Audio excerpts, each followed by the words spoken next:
다음 패시지는 어네스트 베커가 쓴 책에서 제가 중요한 부분을 번역한 것입니다. 함께 보시죠. 인간은 참으로 심오하고 오묘한 존재입니다. 인간은 그가 속한 생태계의 동물들뿐만 아니라 다른 모든 사물과도 공감이 가능한 놀라운 존재입니다.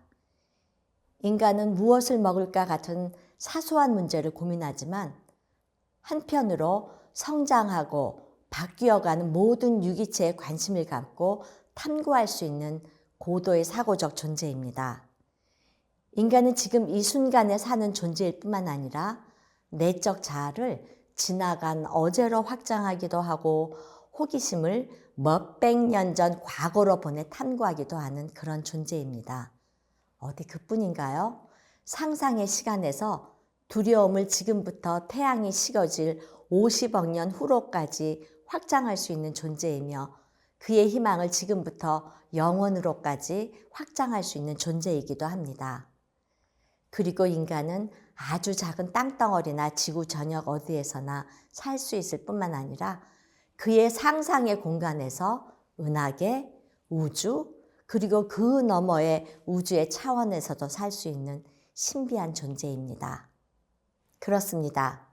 인간은 무한한 상상력을 통해 태초와 영원을 가로지르며 우주조차도 넘어서 머무를 수 있는 시공간을 초월하는 존재이며 실험과 시도로 새로운 차원을 발견해내는 오묘한 존재이기도 합니다.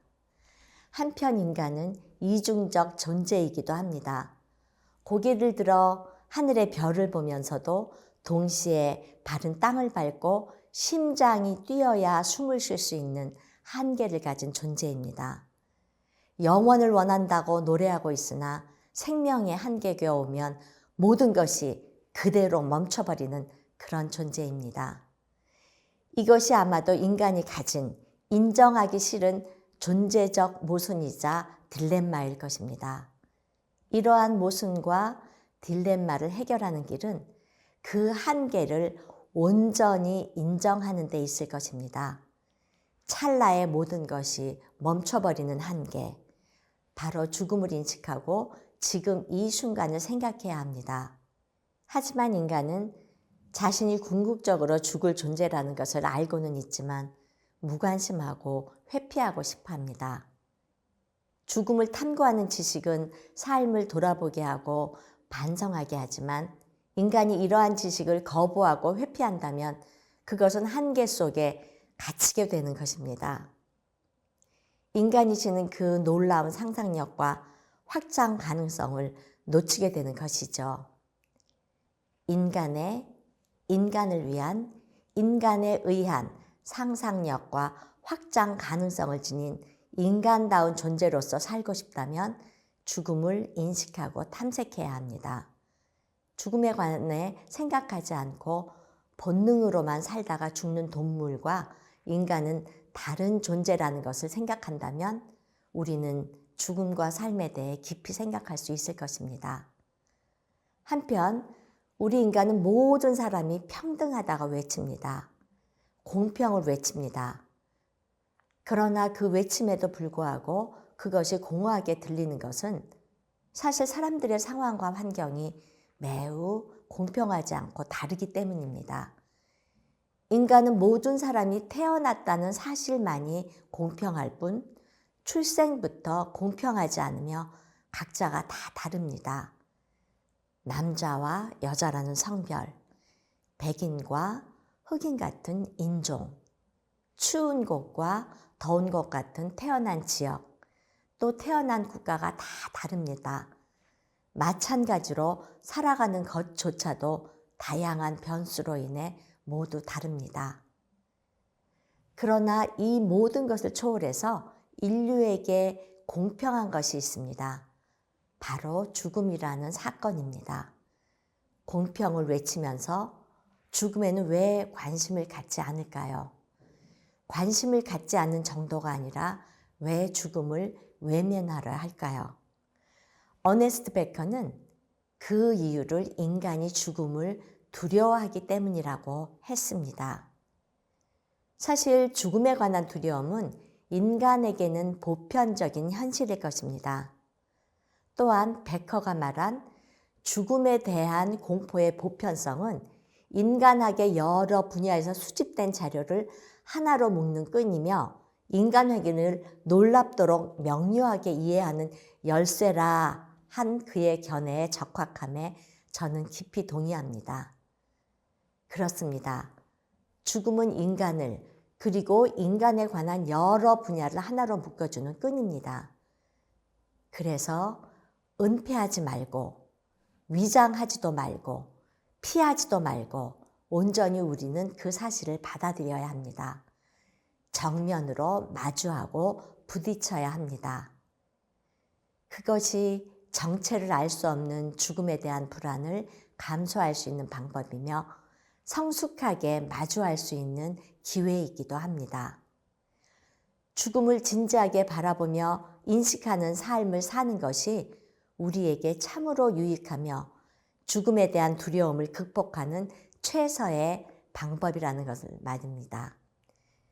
죽음이 내재한 삶을 우리가 함께 이야기하고 사회에서 성숙한 이해가 이루어질 때 비로소 우리는 죽음의 두려움을 극복하고 인간이 가진 놀라운 상상력과 확장 가능성을 펼칠 수 있게 될 것입니다.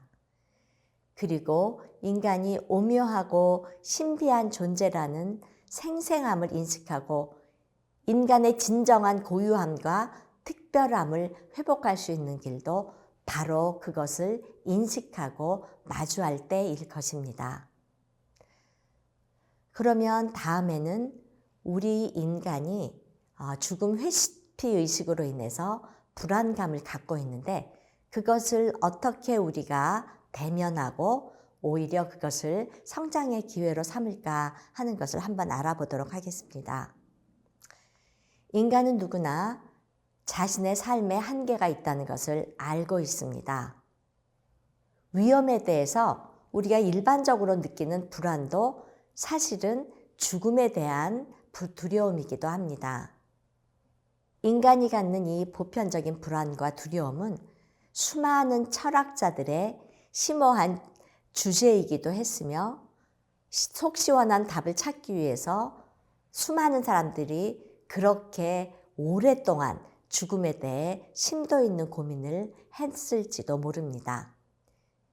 죽음에 대한 원초적 불안 때문에 인간은 자신이 인지하던 인지하지 못하던 자신의 평온한 삶의 자리에서조차 이유 모를 불안으로 서성입니다.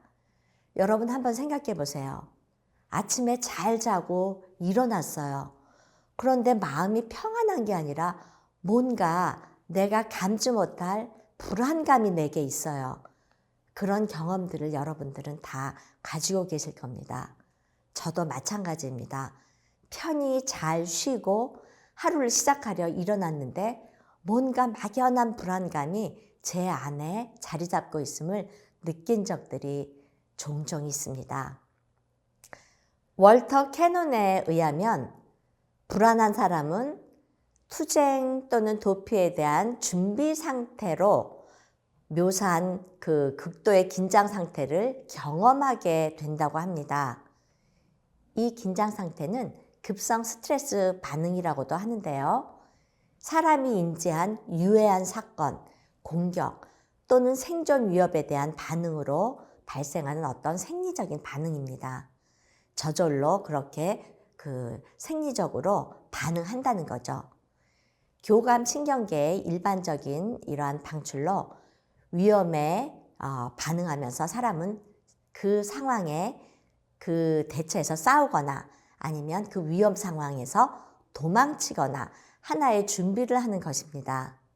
여러분 실제 그렇잖아요. 여러분이 어떤 위험한 상황을 만났어요. 그러면 제가 싸워서 그걸 이길 수 있으면 마주해서 덤비지만 내가 저거를 이길 수 없겠어 이렇게 판단이 되면 도망치는 거죠. 제가 우리 지인의 얘기를 여기서 잠시 들려드리겠는데요. 저의 지인 두 사람이 연애할 때 두 사람이 밤거리를 로맨틱하게 걷고 있었대요.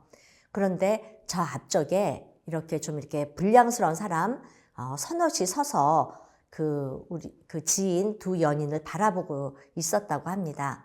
그런데 아무리 봐도 그 남성들이 범상치 않아 보이는 거예요. 울룩불룩 근육질에다가 불량스럽게 뭐 경치 좋은데 막 이런 말들을 막 하니까 거기서 어떻게 했겠어요. 같이 교제하던 제 지인의 남성이 그 사람들을 봤을 때 도저히 이길 수 있을 것 같지 않으니까 저의 지인 친구를 남겨두고 옆길로 도망을 해버린 거예요. 여기서 무엇을 알 수 있냐면 그 남성은 그 상황이 자기가 도저히 이겨낼 수 없다고 생각하고 여자 혼자 남겨두면 설마 저 남자들이 어떻게 하랴 해서 도망친 거죠. 이것은 어쩔 수 없는 그 사람의 방어적 기제였습니다. 그래서 제 지인이 그 남자하고 계속 교제를 했을까요? 아니요. 그 길로 그냥 교제는 끝이 나고 말았습니다.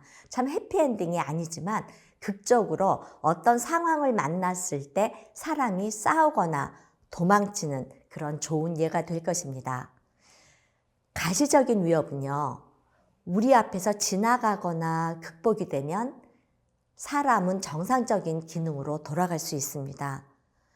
그런데 그 상실의 불안, 죽음의 불안 이런 것들은 인간의 심연에 가라앉아서 계속 지속됩니다. 그러면서 그런 그 불안감들이 사람에게 가능한 한 위험의 경고를 하며 사인을 보내는 거죠. 안타까이 당신이 지금 이런 위험에 처해 있습니다. 라고 말이죠. 그래서 인간은 자신이 원치 않아도 계속해서 위험에 처한 것처럼 불안합니다.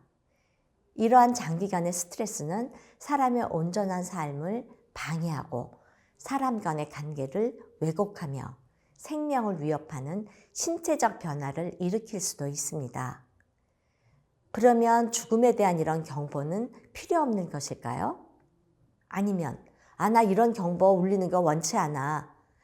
그런다고 해서 경보가 울리지 않은 것이 좋을까요?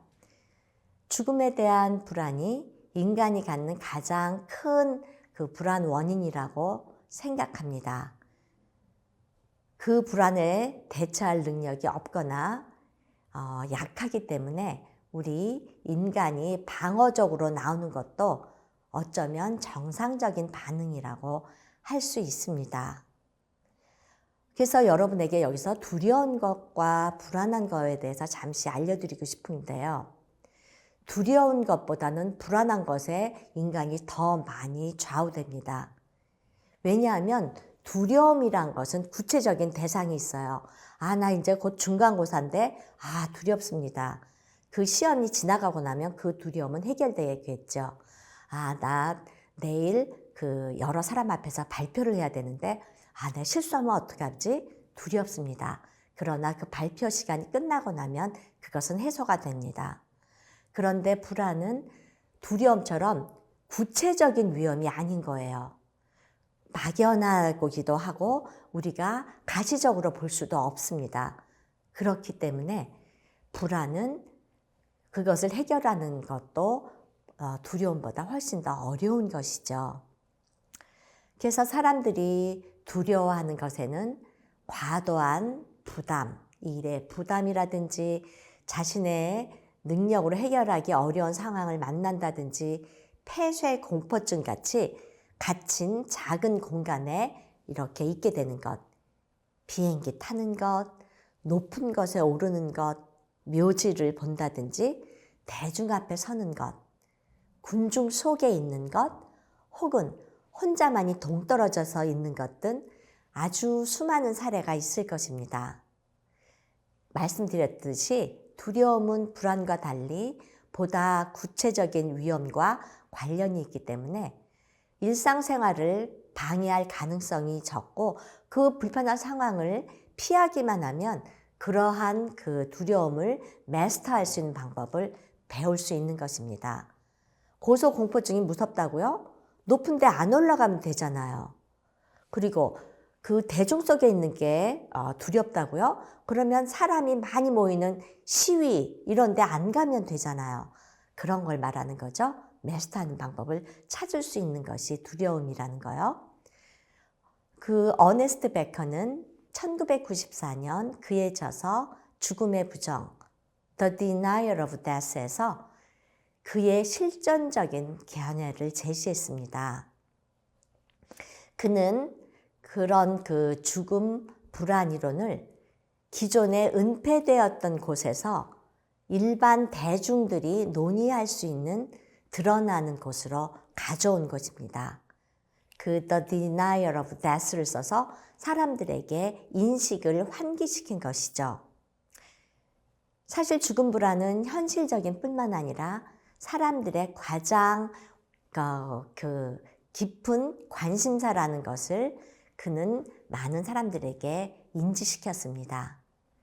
이 불안은 너무나 강해서 사람들이 일상생활에서 경험하는 특정 두려움과 공포, 그것이 전부는 아니더라도 대부분을 발생시키곤 합니다.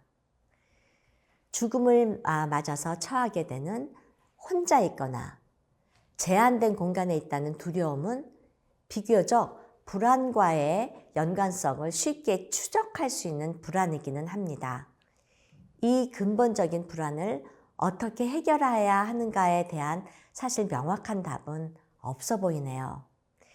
인간은 자연으로부터 동물로부터 뚜렷하게 구분되는 존재인 동시에 삶을 마감하면 어쩔 수 없이 자연으로 사라진다는 딜레마를 안고 삽니다. 베커는 인간 자신이 죽음의 공포와 딜레마에 사로잡혀 있음을 받아들이고 인간의 무능력과 연약함과 한계를 직시하는 것이야말로 보통 인간과 실존적 영웅을 가르는 차이점이라고 말했습니다. 그 얘기는 우리가 인간이 일상을 살아갈 때 우리의 약함을 인정하고 무능력을 인정하고 한계를 받아들이는 것이야말로 실존적인 영웅이라는 것이죠. 그것을 회피하고 은폐하고 없는 것처럼 가장하고 하는 것은 우리 인간에게 영웅성을 감소시키는 것이라고 말했습니다. 그렇습니다. 우리는 죽음을 피하기보다 그대로 인정하고 받아들일 때, 그리고 만물의 영장이라고 부르지만 실상 죽음 앞에 무기력하고 나약한 존재라는 것을 받아들일 때 비로소 우리는 불안의 끝자락을 잡고 그것을 극복할 단서를 잡을 수 있을 것입니다. 왜 이런 사나톨로지, 호모 사나토스, 이런 한계의 인간, 상실의 인간, 죽음의 인간을 생각하고 탐구해야 하는지 묻는 사람에게 그렇게 우리는 답할 수 있습니다. 상실이나 죽음을 마주하고 인정함으로 우리에게 주어진 존엄한 삶을 사는 것이 우리가 취할 수 있는 가장 힘있는 방법이라는 것을 말입니다. 그렇게 할 때 우리는 정체 모를 죽음의 불안을 감수할 수 있는 방법이며 그 죽음을 이길 수 있는 방법이라는 것을 우리는 알려줄 수 있게 될 것입니다.